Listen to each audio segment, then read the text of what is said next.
President কিংবা কোনো পদে আমি কিন্তু তাকে চিঠি দিই। 79 ইয়ার্স পুজো, এই পুজো যেরমভাবে চলছে ঠিক ধারাবাহিকভাবে সেরমভাবেই চলে আসছে।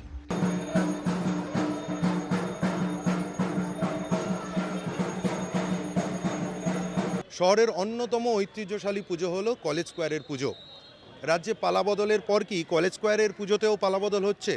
শোনা যাচ্ছিল কলেজ স্কোয়ারের পুজোর সভাপতি পদের জন্য প্রস্তাব দেওয়া হয়েছিল বিজেপি রাজ্য সভাপতি শ্রমিক ভট্টাচার্যকে, যদিও কর্মকর্তারা বলছেন না, তাকে সভাপতি পদের জন্য প্রস্তাব দেওয়া হয়নি, খুঁটি পুজোর আমন্ত্রণ করা হয়েছে।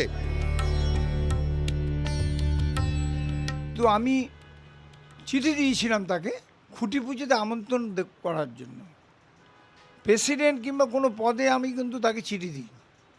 16 তারিখ খুঁটি পুজো আছে আমার, খুঁটি পুজোতে আসার জন্য তাকে আমরা আমন্ত্রণপত্র দিয়েছিলাম। আমি না, আমার পুজো কমিটির একটা মিটিং হয়েছিল, তাকে নিমন্ত্রণ করার জন্য তাকে আমরা দিয়েছিলাম।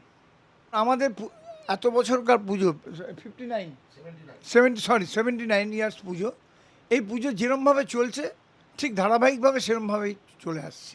সাবেকি প্রথার পুজো, অর্থাৎ এখানে কোনো পরিবর্তন কিংবা আমরা সবাইকে নিয়েই পুজোটা করি, বরাবরই তাই করি।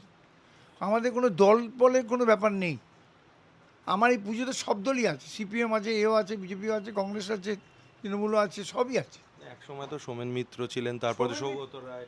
সৌমেন মিত্র ছিলেন, সৌগত রায় ছিল। সৌমেন মিত্র মারা যাওয়ার পর তারপরে আরেকজন এসেছিলেন, এই করতে করতে তারপরে আমার দিলীপ সেন বলে একজন সিনিয়র লোক ছিলেন, তিনিও প্রেসিডেন্ট হয়েছিলেন। এখন তার ভাই 80 বছর বয়স তার, প্রভাত সেন, উনি আমার প্রেসিডেন্ট, এই বছরও হয়েছেন তার।